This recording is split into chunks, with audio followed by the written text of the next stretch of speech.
No veo nada más, profe. En este sistema, las unidades básicas son las de longitud, masa y tiempo, y se denominan respectivamente en metro, el kilogramo y el segundo. Las tres se definen en forma arbitraria. La unidad de la fuerza es una unidad derivada. Se denomina Newton, N, y se define como la fuerza que produce la aceleración de 1 metro sobre segundo cuadrado, a una masa de 1 kilogramo, de la ecuación F igual a M por A. Se escribe 1 newton es igual a 1 kilogramo, 1 metro sobre segundo al cuadrado es igual a 1 por kilogramo por metro entre segundo al cuadrado. Se afirma que las unidades del sistema internacional forman un sistema absoluto de unidades. Lo anterior significa que las unidades básicas elegidas son independientes de la ubicación donde se efectúan las mediciones. El metro, el kilogramo y el segundo pueden ser utilizados en cualquier parte sobre la Tierra. Incluso pueden ser usados en otro planeta y siempre tendrán el mismo significado.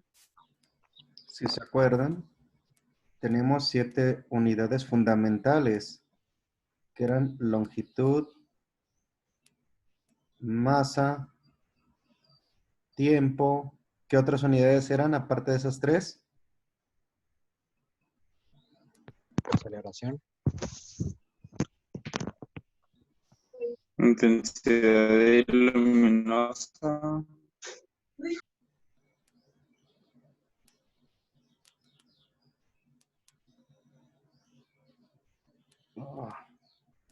Permítanme. Longitud, masa, tiempo, intensidad de corriente, intensidad luminosa,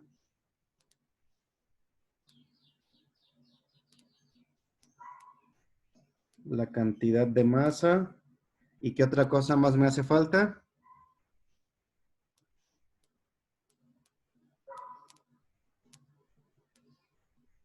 Me falta una unidad más. ¿Cuál sería, jóvenes? De las 7 unidades fundamentales del sistema internacional.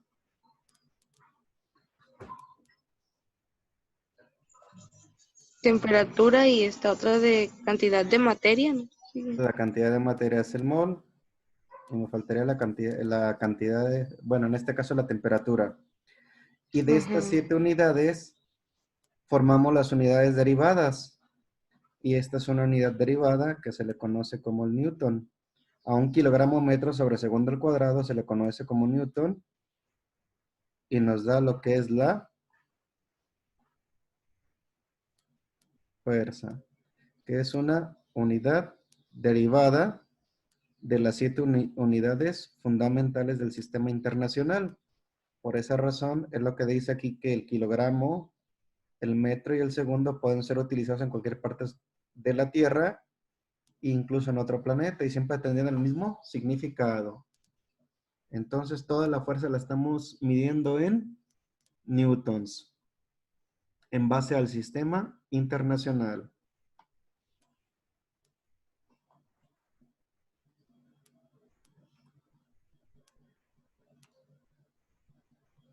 Braulio, por favor. El peso W de un cuerpo o la fuerza de gravedad que se ejerce sobre ese cuerpo, al igual que otra fuerza, se expresa en Newton. Puesto que un cuerpo sometido a su propio peso adquiere una aceleración igual a la aceleración de la gravedad G.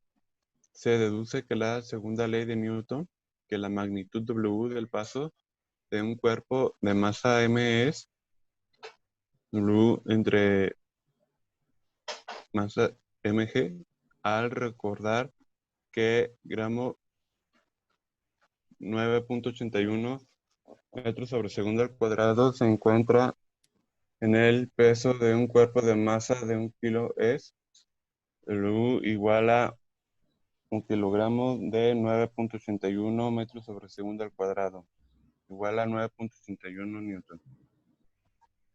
Los múltiplos y submúltiplos de las unidades de longitud, masa y fuerza se usan con frecuencia en la práctica de la ingeniería.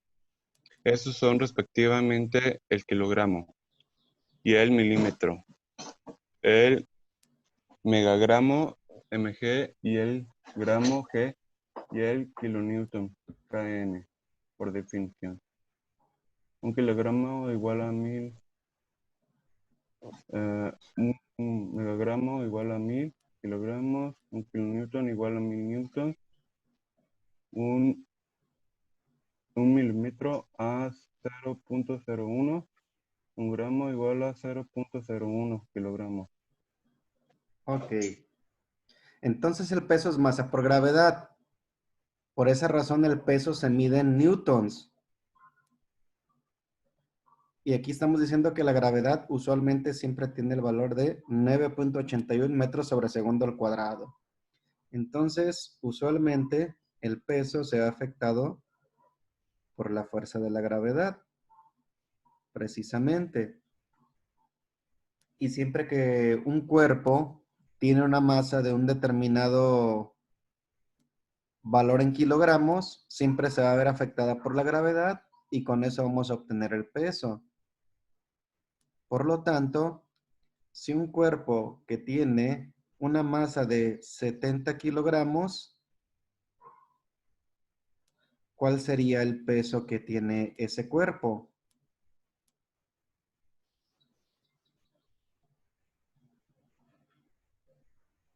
Jóvenes, ¿cuál sería el peso de este cuerpo? 686.7. 686 Ajá, punto 7. newton. Entonces el peso de un cuerpo con una masa de 70 kilogramos es de 686.7 newton. Ahí la importancia de cuando hablamos de masa y de peso, que son dos unidades completamente distintas. Y los múltiplos y submúltiplos de las unidades de longitud, masa y fuerza son muy prácticos en la ingeniería. Por ejemplo, está el kilogramo, que es igual a 1000 gramos.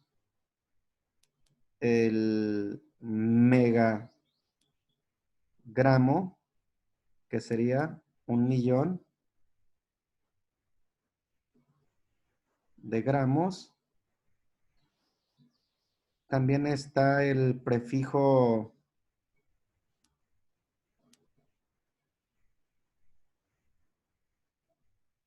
deca, que sería 10 gramos.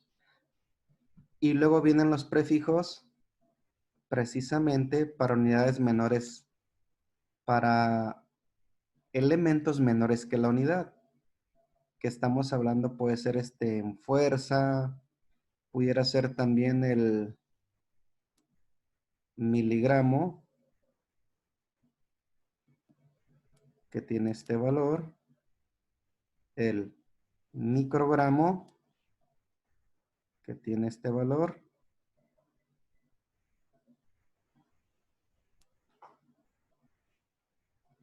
y ya no es muy usado, al menos en masa, que sería el nanogramo, a menos que hablemos de átomos.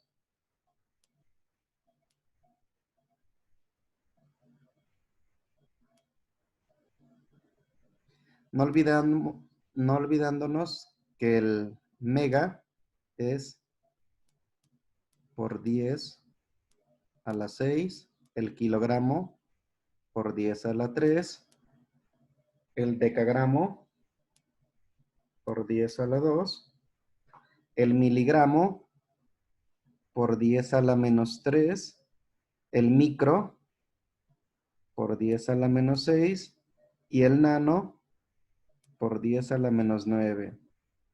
Y muchas veces es conveniente manejar en estas unidades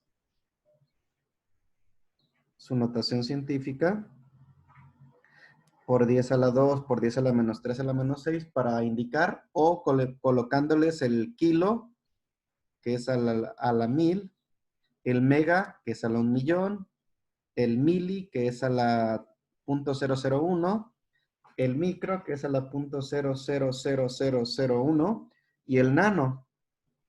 Cuando hablamos en física, utilizamos mucho este tipo de prefijos para facilitar el comprendimiento.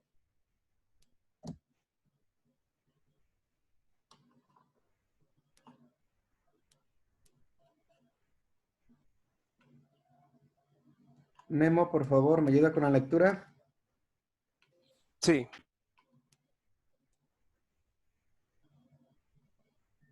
Fricción. La fricción nos es familiar. Es una fuerza de contacto que nos impide el deslizamiento. Nos permite caminar, permite a los autos moverse en el pavimento y sujeta los tornillos y clavos en su lugar.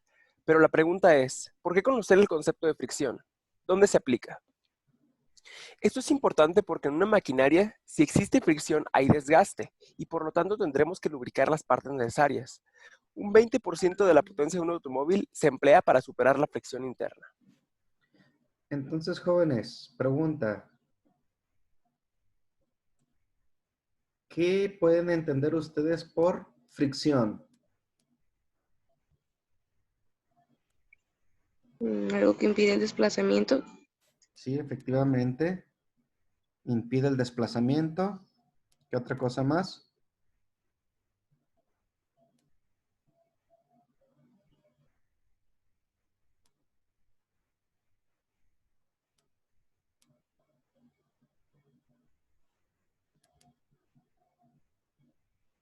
Es un roce entre dos superficies.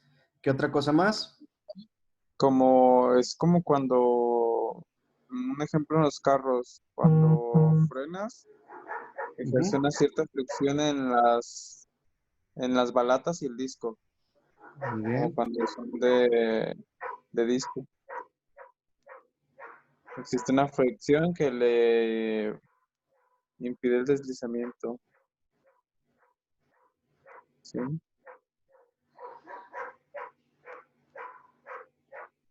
Entonces es un contacto entre dos superficies. ¿Por qué es importante entonces ahora sí conocer el concepto de fricción? Un ejemplo aquí lo dice, por el desgaste. ¿Qué otra cosa más?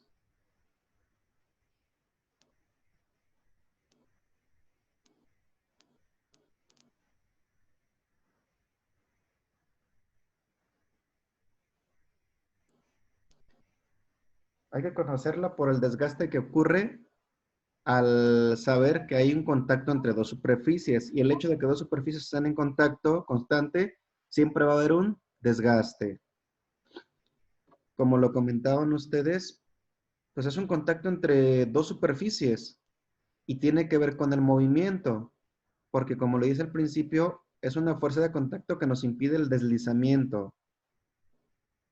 ¿Qué otra cosa más nos afecta la fricción?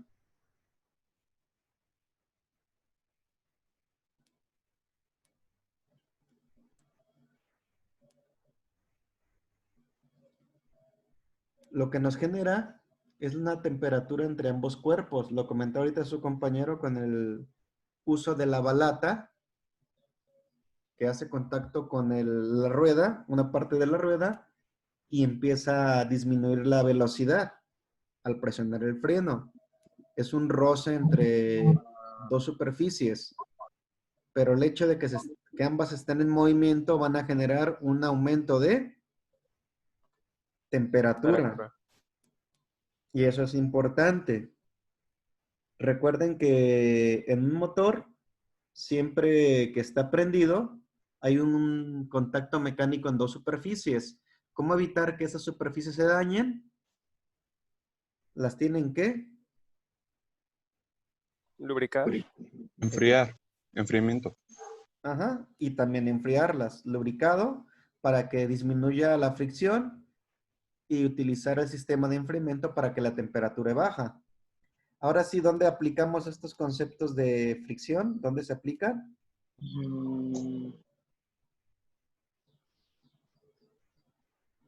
La mecánica automotriz.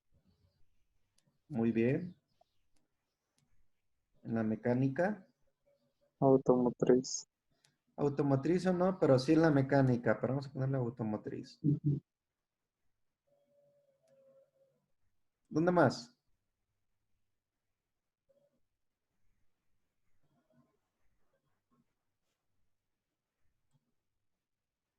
Hay muchos ejemplos, jóvenes. En las industrias también, ¿no? Como donde usan maquinaria pesada.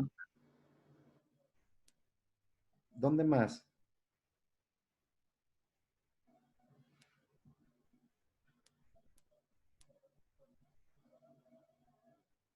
Hasta cuando frotamos así como las manos, ¿no? Ejercemos fricción. ¿Sí, Sí, no? efectivamente. ¿Dónde más? En los aviones. Muy bien. ¿Dónde más? En los juegos mecánicos, Muy bien. Que es parte como la mecánica, no necesariamente automotriz. ¿Dónde más? Pues básicamente en cualquier cosa que implique un movimiento, ¿no? Efectivamente.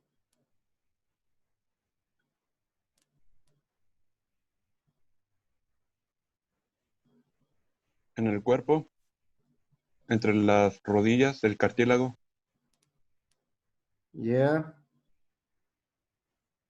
Efectivamente. Por eso tenemos el cartílago y el cartílago tiene un cierto líquido sinovial, creo que se llama. Y eso hace que el contacto no sea completamente directo entre el hueso y el cartílago. Está lubricando para evitar el desgaste. También en deportes como natación, recuerden, para romper, en este caso, récords de nadar cierta distancia, utilizan los deportistas un traje especial donde disminuye la fricción con el agua. O en el hockey, ¿qué es lo que tiene que pasar en el piso? Que tiene que estar muy literalmente pulido, casi como un espejo, y ellos utilizan que precisamente patines especiales para poderse deslizar en el hockey. ¿Y qué características tienen esos patines?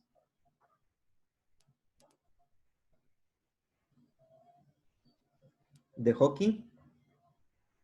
Que son en hielo y son para hielo prácticamente, ¿no? Son Tienen como como una navajas en la parte parte que desliza. en la suela. Entonces, esos patines, ¿qué garantizan? Que la fricción se va a reducir. Debido a... A que el contacto entre el hielo y el patín es menor. Entonces hay pues menor coeficiente de fricción. Bueno, no coeficiente, pero menor cantidad de fricción. Exacto, entre más disminuye el área de contacto, menor es la fricción. Muy bien.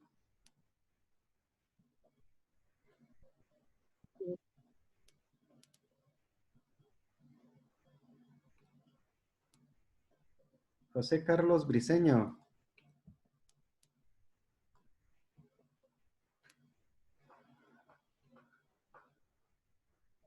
Hay dos tipos de fricción presentes. La fricción estática, que está relacionada con ausencia de movimiento. Se puede pensar en esta fuerza cuando intentas mover una caja grande y requieres bastante fuerza para romper la fuerza de fricción estática o cinética. Cuando alcanzas la magnitud máxima de esta fuerza y la superficie, la caja se mueve. También existe la fuerza de fricción cinética, la cual es mucho menor que la fuerza de fricción estática. Es una fuerza menor que se opondría al movimiento de la caja.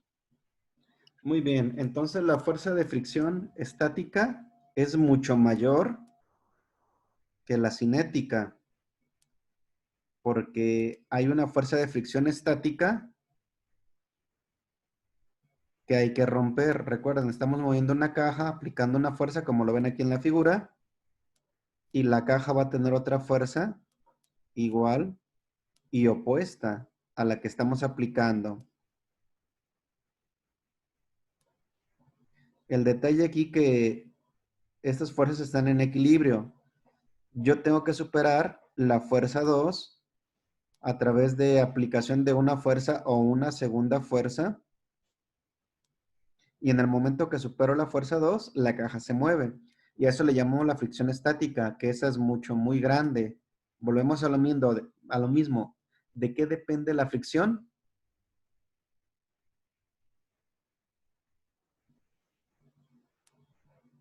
Del contacto de dos objetos.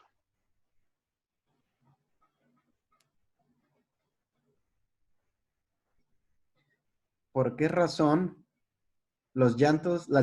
por qué razón los carros tienen llantas circulares en vez de llantas cuadradas?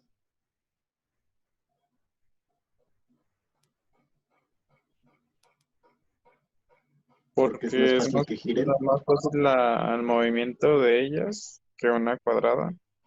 Sería más lento, ¿no? Una cuadrada sí podría girar dependiendo de cierta velocidad, pero no de la misma manera que las llantas redondas. Debido a... La fricción. ¿Cuánta superficie toca aquí en la llanta circular y cuánta superficie toca en la llanta cuadrada? Una cuadrada prácticamente toda la superficie y la redonda solamente una cierta parte, una pequeña parte. Entonces, con una llanta circular disminuimos la fricción. O por ejemplo, profe, también que las llantas tienen marcas y tienen menos cuerpo en el suelo y no es toda la llanta en sí, para que no se caliente tanto la llanta y truene. Efectivamente. Todo eso hay que considerarlo. Y como lo decía el ejemplo anterior, para romper la fricción estática requiere un 20% de la fuerza del motor para salir y empezarse a mover. Y la fricción cinética es mucho menor. ¿Por qué? Porque empezamos a movernos y ya es mucho más fácil conservar el movimiento, como lo comentaban. Por esa razón las llantas son circulares y no cuadradas, ni hexagonales, ni rectangulares, porque un círculo disminuye el contacto entre las dos superficies. Y en un cuadrado o un hexágono es un poco mayor que en una circunferencia.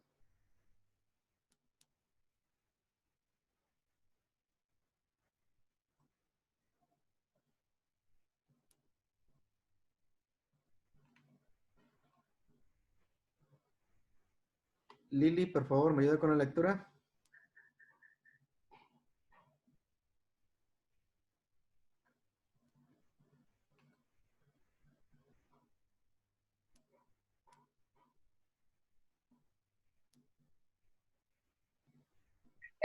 Dice, la fuerza de fricción estática y dinámica es independiente del área de contacto del objeto con una superficie, pero son proporcionales a la magnitud n de la fuerza normal que ejerce la superficie. Que ejerce la superficie sobre el objeto. En algunos casos podremos definir la fuerza normal como peso n es igual a masa por gravedad. No olvidemos que las fuerzas de fricción son proporcionales al peso. A través del estudio de estas fuerzas de fricción se desarrollaron unas tablas con su coeficiente correspondiente. Coeficiente de fricción estático y coeficiente de fricción cinético. El coeficiente de fricción estático es mu de K y el otro es mu de S.